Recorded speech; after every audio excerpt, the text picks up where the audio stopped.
This is Rges Pre-Algebra. Welcome to Lesson 1.15, Subtracting Fractions. Now, we've just talked about adding fractions, and adding and subtracting fractions are very similar to one another, except that now you will subtract numerators rather than adding them.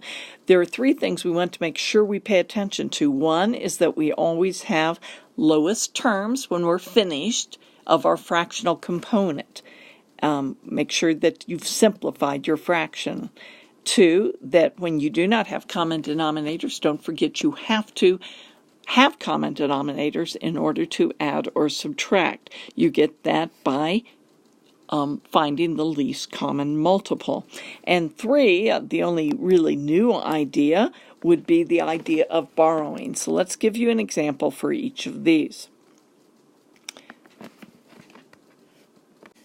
This first one is fairly straightforward. We have common denominators already, so that's made it easy for us. Now all we need to do is in the fractional part, we subtract. 5 minus 3 leaves me with 2 eighths. Subtracting the whole numbers, 15 minus 6 leaves me with 9. Now I only have one thing to be aware of, and that is not in simplest form. Both the top and the bottom, the numerator and the denominator, could be divided by 2. So we were going to convert this mixed number to 9. Dividing the numerator by 2, we're going to get 1. Dividing the denominator by 2, we're going to get 4. And so our final answer would be 9 1/4. In my next example, as we look at the fractional part, we see that we do need a common denominator. The common denominator between 3 and 4, hopefully you're already starting to recognize some of these, would be 12. Or do your least common multiples to figure it out if that is not already obvious to you. 3 times what equals 12? That would be 4. 3 times 4 equals 12, so I need to do it to the numerator also. 1 times 4 is 4. 4 times what is 12? 3. 3 in the numerator also. 3 times 3 is 9. Now, so I'm subtracting now just my numerators, leaving my denominator the same. That would be 5 twelfths. Subtracting the whole parts, 12 minus 7 is 5. 5 twelfths is already in reduced form, so that is my answer. Now for my third example, we have to be a little more careful here. We identify our two denominators as 9 and 3. Notice that's 3. The second denominator goes in evenly to the 9. So that's going to make it pretty straightforward. Our common denominator will be 9. The 2 ninths doesn't change at all. I need to convert this to ninths, and 3 times 3 is 9. Make sure I do it to the numerator also. 2 times 3 is 6. Now here's where the problem comes in. As I go to subtract, 2 minus 6 is a problem. So now we must borrow.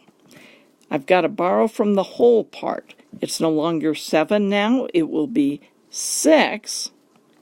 And this 2 ninths becomes 1 whole plus 2 more, or 9 plus 2, 11 ninths.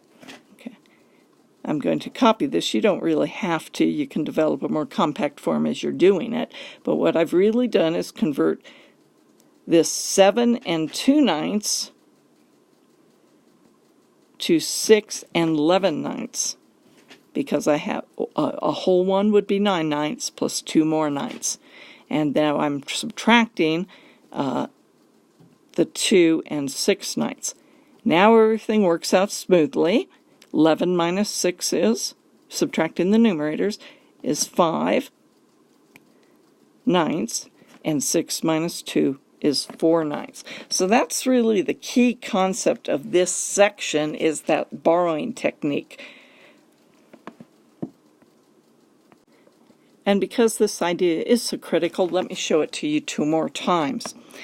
In this example on the left, what I have is 1 1/2 minus 3/4. I first need a common denominator. My common denominator will be 4s, so the bottom one does not change at all. The top one, 2 times 2, is 4, doing it for the numerator also.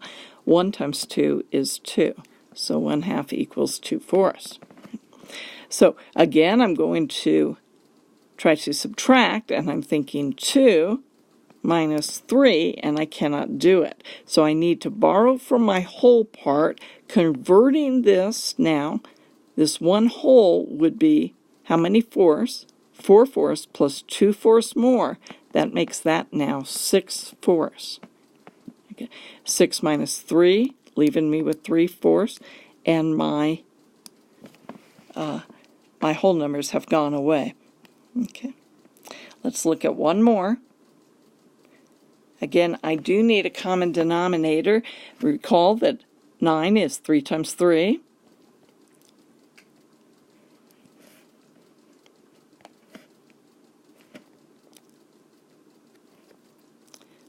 Sorry.